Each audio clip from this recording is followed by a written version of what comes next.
vous allez comprendre que la trace des Grecs ne remonte pas, c'est-à-dire les Zeus, tout ça là, les dieux grecs, n'est pas seulement dans ce qu'on appelle le Nouveau Testament, où Paul est arrivé, il avait les statues de Zeus, ainsi de suite. Non. Le peuple d'Israël adorait déjà les dieux grecs. Parce que c'est les mêmes dieux, les Elohim. Les Elohim, là, ce sont les démons, c'est les dieux grecs. Que le peuple d'Israël adorait aussi. Vous venez raconter quoi aux gens? Ézéchiel, chapitre 8, au verset 14, traduction du Monde Nouveau, il est dit: il m'amena donc à l'entrée de la porte de la maison de Jéhovah, celle qui est vers le nord, et voici que là étaient assises des femmes, virgule, pleuraient le dieu Tammuz. Donc Ézéchiel, il a vu ce qui se passait en Israël, ce que les gens faisaient en cachette. Là-bas, il a vu des femmes qui étaient assises, elles étaient en train de pleurer le dieu Tammuz. Tammuz, c'est qui? Tammuz, c'est le dieu de l'abondance dans la Mésopotamie antique, dont les premières traces écrites apparaissent au 3e millénaire, c'est-à-dire 3000 ans avant J.C. Et dans la Grèce antique, Tammuz est connu sous le nom d'Andonis. On voit cela dans la traduction Le Maître de Sarcée.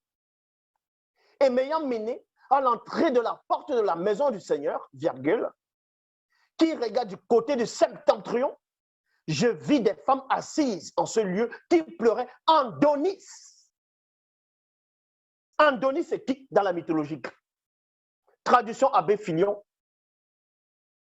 Il y avait là des femmes assises qui pleuraient Andonis. Andonis est fils de Cinyras. Andonis est le fils de Cinyras. Et c'est qui Cinyras? Cinyras est le fils d'Apollon.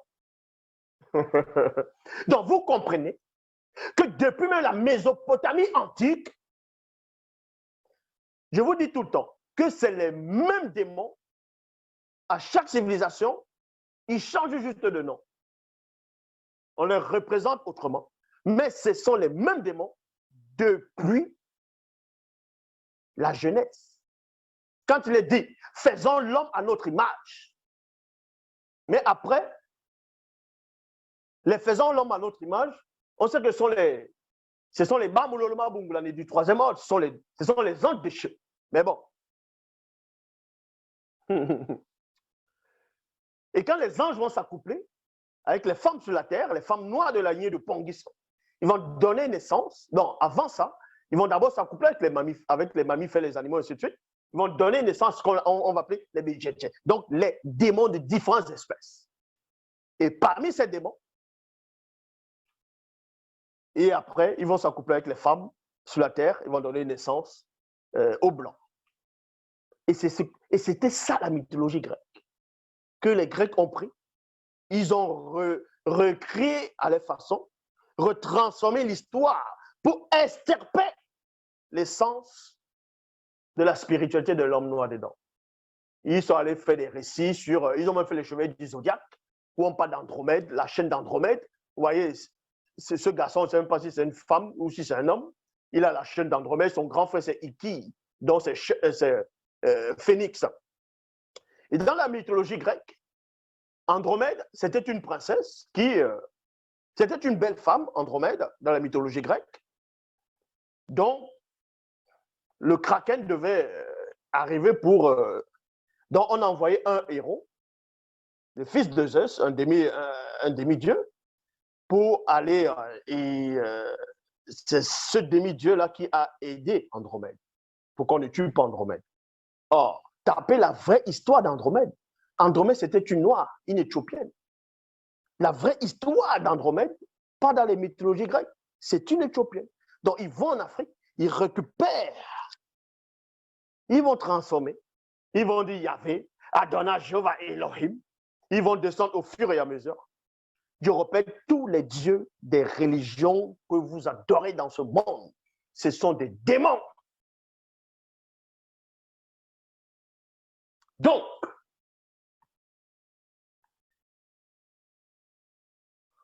Tammuz, c'est toujours Andonis.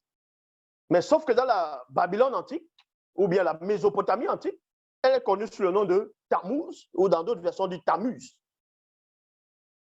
Mais quand elle vient à l'époque grecque, c'est-à-dire par rapport à cette mythologie, qui va inspirer des gens pour, dans la Grèce antique, on va l'appeler Andonis.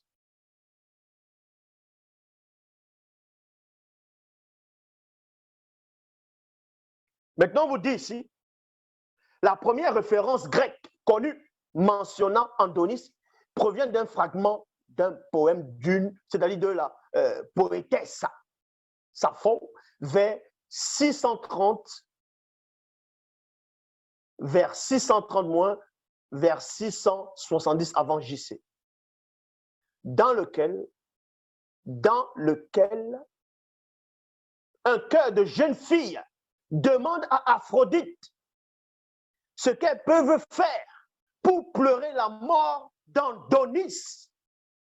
Aphrodite répond qu'elles doivent se battre la poitrine et déchirer les tuniques. Comment se fait-il qu'on retrouve cela dans le livre d'Ézéchiel?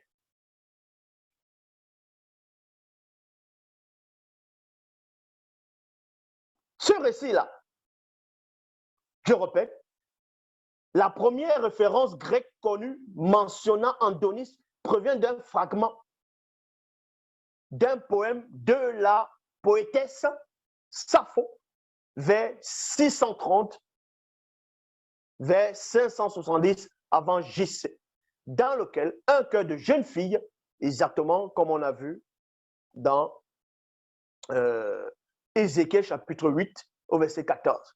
On voit les jeunes femmes, elles sont assises, elles sont en train de pleurer Tammuz. Elles sont en train de pleurer Andonis. Dans la Bible, la version authentique, on vous donne l'identité même de cet Tammuz-là, de cet Andonis, le vrai nom de ce démon-là. On vous donne l'identité de ce démon-là. Ils ont pris l'histoire de la Bible au fur et à mesure. Ils ont trafiqué.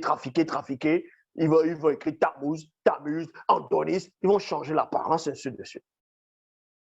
Quand on va dans le livre de l'Apocalypse, Apocalypse chapitre 20, au verset 13, dans la traduction Oltamar, il est dit ici, la mer rendit ses morts. 2 points. La mort et la dèce. La mort et la dèce rendirent les morts. Et ces morts furent jugés, chacun selon ses œuvres. Traduction John Nelson Darby, il est dit, et la mer rendit les morts qui étaient en elle, et la mort et le Hadès rendit les morts qui étaient en eux.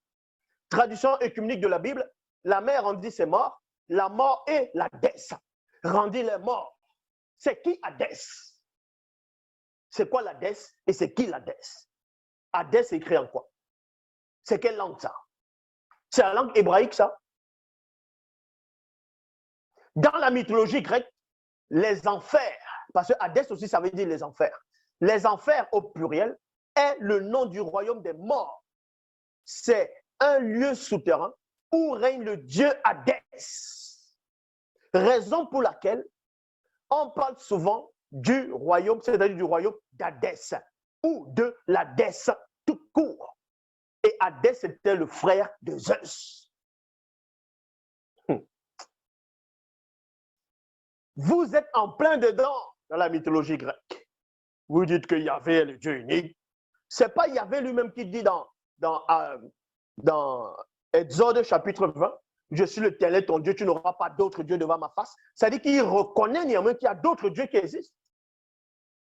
Mais sauf que, il veut que ce soit lui seul qu'on adore.